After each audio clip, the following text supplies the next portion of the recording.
Hey, this is Jon Acuff, and I wanted to share one idea today. That's going to be my new thing.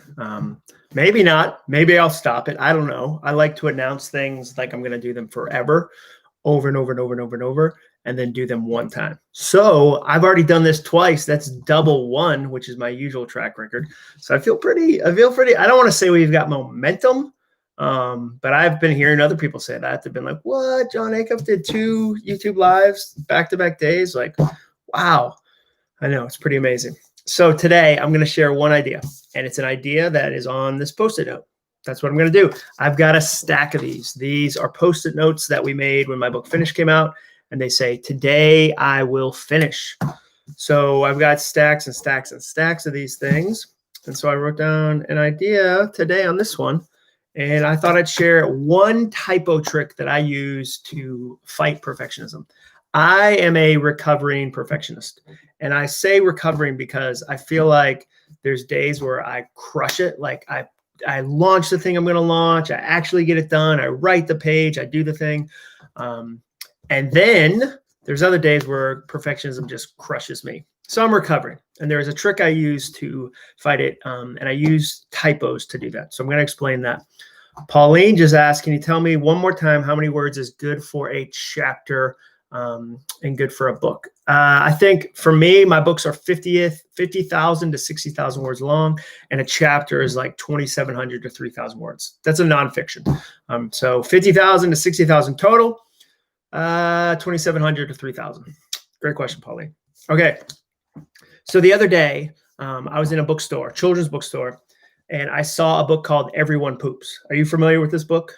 It's very popular. It came out in 1993. It's probably sold millions of copies. Huge book, really successful. It's called Everyone Poops.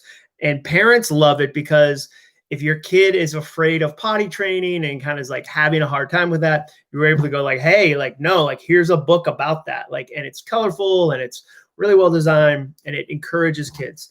Now, if I was going to do a book where I encourage people who are afraid of perfectionism, I would call it Everyone Has Typos. Like that's what I would call it. And I would call it that because I think it's true. I think everyone makes a mistake, but we forget that when we go to create our own stuff. When you're about to create something, whether it's, a new workout plan, whether it's writing a book, a business plan, doing pottery, photography, whatever the thing is, like whenever you're going to say, okay, here's something that doesn't exist and I'm going to make it exist, it's very, very tempting to feel like it has to be perfect. Like a lot of people struggle with that. And we think nobody else makes mistakes. So what I like to do is I like to collect typos. I like to find mistakes and underline them and then collect them. Here's an example. The other day, I was reading one of the greatest science fiction books of the last 40 years, like #1 seller, sold millions and millions and millions of copies. Really successful book. I'm not going to say whose book it is because I don't want them to take this as an insult. If they're one of the, that's funny. If they're one of the 200 views of this video, I would hate for them to be insulted. That's so funny to think about. Yeah, if the wildly successful author happens to be one of the 200 people that sees this video, I would hate that for him, right? Oh boy, he would be crushed. I'm sure he'd cry himself to sleep with piles of money. It'd be a very hard day for him. And then he'd probably write me an email and be like, you really crushed me on your YouTube channel. Oh, that's funny to think about. Anyway, the book's really successful. And it even got turned into a movie full of famous people, like a bunch of famous people. And I was reading it the other day, and in the introduction on page 9, there was a typo. And I was like, what? And it was a small typo. They were supposed to say the word they, and they said the.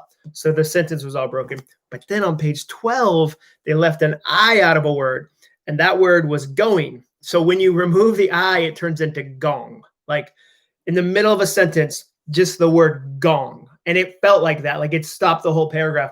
And I was so encouraged to find those because it reminds me that if an author who's at the biggest science fiction publisher in the world, who has a literary agent, who has top editors, top proofreaders, the marketing team, the publicity team, like that book was poured over. And there was still a typo on page 9 and on page 12. And that's so encouraging to me because then I can remember, oh, that's right. Like, it's not going to be perfect. The things I create, and I'm going to do my best. Like, I'm going to do my best. But perfectionism isn't about doing your best. It's really not. I always say perfectionism is a vitamin.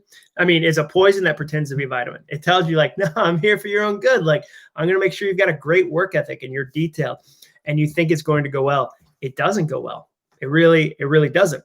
And so for me, seeing that was helpful to remember, oh, that's right.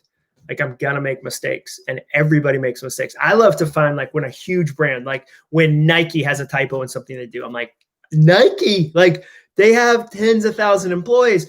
They have lawyers that review copy, and I found a typo. And that reminds me, okay, if Nike's going to have a typo, there's a chance Jon Acuff will. And so I want to show you my most recent typo. Like, this is a real typo that we made. So this is the finished calendar. A bunch of you guys have one. It's awesome. It's my favorite wall calendar. I've used it for 10 years. And somebody the other day kindly pointed out that the new 2021, this is the new 2021, had a typo in it, the calendar. And the typo, you're not going to be able to see it because it's, let me see if I can show it to you.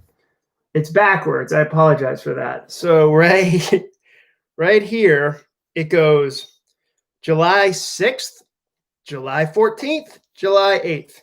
July 14th was repeated twice. It was repeated. Like, I gave you a bonus July 14th. Very generous. A bonus July 14th. I had to write an apology email. We had to destroy a bunch of calendars. Anyone who already bought one, we sent an email to, apologized. We emailed them as 7 from the design so that they can print it out and tape it over. We did our best to say, hey, like, we did that. We offered them a discount code. Like, we tried to fix it, but it's still a bummer that there's a typo. But there's going to be, like, I've never in 5 years, never had a typo, but there's going to be. So the stuff you create, there's going to be typos. Like, there's going to be mistakes. This one was from like a week ago. Like, I wish that I had like 20 years of just excellence and I could be like, man, I remember when I was in my early 20s, I made mistakes. Like, this was last week. So there's going to be typos. So encourage yourself by, when you see a typo, collect it, write it down, put it in a folder, underline it in a book, because sometime you're going to sit down to create something new, and perfectionism is going to tell you it has to be perfect. There can't be any mistakes. It has to be amazing. It has to be immaculate. And you're going to get kind of tense, and you're going to think you have to be perfect. You don't. There's going to be typos. So any questions? Oh, Margaret E., I found a typo in one of your emails or something, and it made me feel so good. Exactly. Like, and I promise you, I proofread that email. Other people probably looked at that email. I did what I could, and we sent it out, and it still had gong in it. David Jones, do I have a calendar editor? No, but I mean, people read it. Like, we read through it as a team, but I don't have like an official, like a numbers editor who's like, what if I had that? What if I had somebody whose job was to just check the dates of the month? Like, they're like, I'm not so much of a word editor. I'm a numbers editor. No, I don't have a calendar editor. That's a good question though. Any other questions about today's idea? One way I beat perfectionism is I look for typos and I remember them, because it encourages me later that when I make a typo, that's part of life. So any other questions today? Anything I can answer?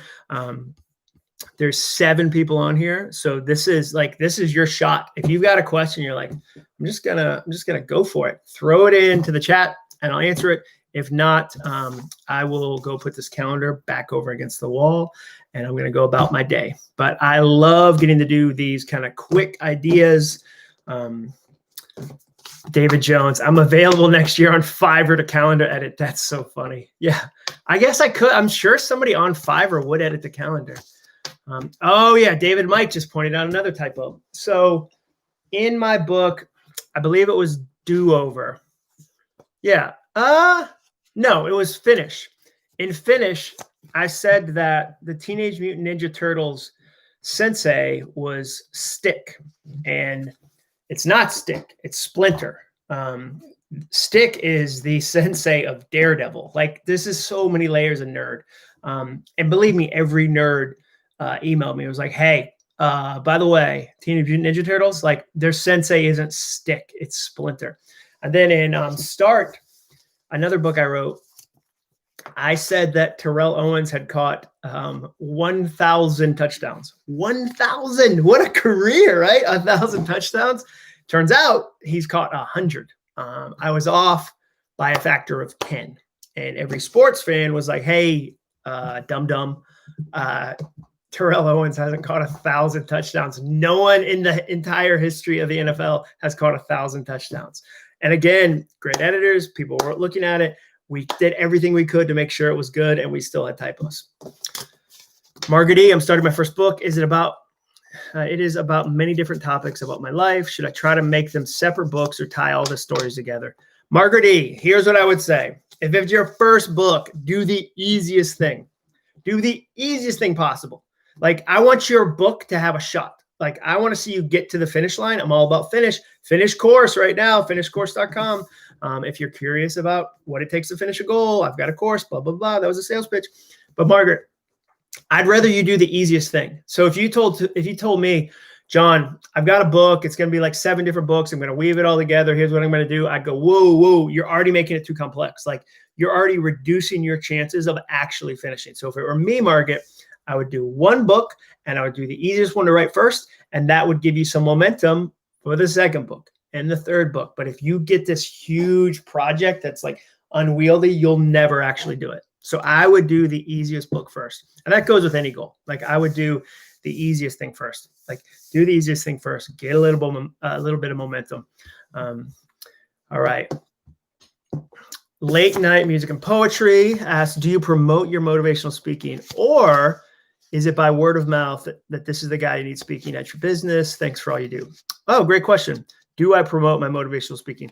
Well, for me, a big part of the way I interact with people is kind of twofold. I have people that I have a speakers bureau. So the speakers bureau promotes me. They're out there promoting me, which is huge. They're interacting with clients and big events and event planners. So they promote me. And then I also promote myself in the sense of, like, when I'm online and I share, hey, I'm doing a virtual event for Nissan on Friday. Like this Friday, I'm speaking to a Nissan virtual event. That's me in essence saying, hey, I do this. Here's this company I'm doing this with. I also have it on my website. I have a speaking trailer that's on my YouTube page. So I promote it in a couple different ways, but I've never purchased ads or done some of those other things, which can work just because a big part of my business is done through a speakers bureau who represents me, and they do an amazing job. I've loved working with them. All right. Real is better than perfect. These are great questions, and I'll continue to try to do these little kind of jump-ins every now and then because I think they're fun. I think they're interesting, and I love to share a single idea and then kind of explore it. So yeah, hopefully little things like this are helpful to you. I'll give you like 30 more seconds. I'll riff for 30 more seconds, and then we'll wrap it up. I think they'll be about 15 minutes long each, like where I go, hey, here's an idea. Today's idea, if you just jumped on, was one really funny, silly way I use. The one silly way I beat perfectionism is I collect typos. When I see somebody make a mistake, especially someone who's like big and successful and famous, I remember that. Harvey Resources. Could you send an email before starting these? Then we don't miss them. That is an awesome idea, Harvey. So here's what I'll work on. I've got a guy named Chris Zimmerman who helps me with all my YouTube videos. I'll ask him because he's really good at YouTube and I'm really not. So I don't know the best way to say, hey, I'm about to pop on. If you guys want to talk, here's what we're going to do, or here's an idea I'm going to share. I'll do my best to get the word out. I just don't know what that is yet. Margaret E. bought the $99 finish course, but I think I'll upgrade. That's awesome. Like, that's awesome. The group coaching is really fun. I'm excited about that because I think things like this where I'm able to interact, I just find that the more I can give specific advice to specific questions, the easier it is. So like Margaret E., if you said, like you said today, hey, I've got these 5 different things. I'm thinking about writing this book. I hope I'm able to speak into that and go, hey, here's where I think it could get complicated. I would do this. I look at coaching like a fast pass at Disney. Like, that's what I look at it. It's a fast pass at Disney. So I've done this thing for 13 years. If I've learned anything that'll help you get the fast route, like get you to the ride without the line, I'm going to tell you that. So that's my goal. Like with all these videos. So I fought perfectionism for a long time. So I'm going to tell you, hey, here's this thing I do. Like, see if it works for you. And then you get to decide and go, this thing does work for me, or it's not really, this really isn't my style, or it doesn't fit my life, or it doesn't fit my strengths. Awesome. Like there's so many ideas that I think you need to kind of help sort through and go, this works for me, this doesn't work for me. All right, here's the link to the finished course if anybody's interested. All right. Gunner, finish helped you start. Awesome. I appreciate that feedback. Pauline, last question of the day. How do I send you my book when I finish it? As a gift, not as a promotion thing? Oh, that's awesome. That's the best mail I get. So if you go to acuff.me, which is my web, I'll just link to it. Why am I making you type, Pauline? I'll just link to it. So if you go to contact page, there it is. All right. I'll send you the link right now. If you ever want to send me something, this is where you send it to.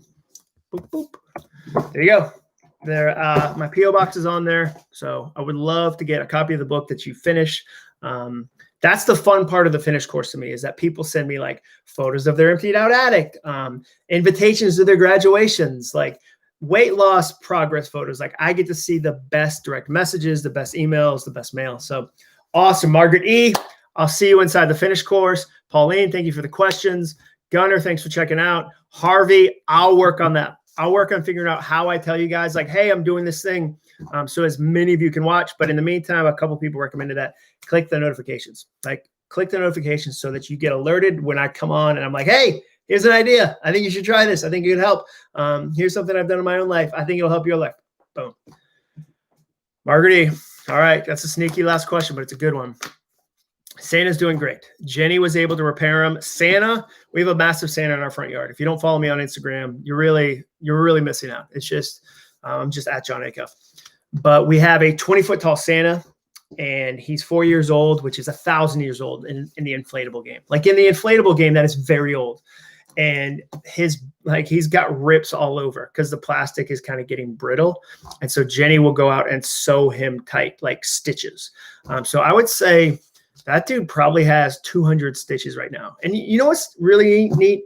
He doesn't brag about it. He's never, like when somebody has like, a cool scar and they're constantly talking about it. Santa's not like that. Like, do you know anybody who got 200 stitches and didn't immediately tell you about that the next time they saw you? Santa, not a word. He's just out in my front yard like this. That's what he does. Gives and gives and gives. Doesn't even mention his stitches. That's a strong Santa. So thanks for watching, guys. Have a great rest of your day. I'll continue to do little things like this. And I think it'll be fun.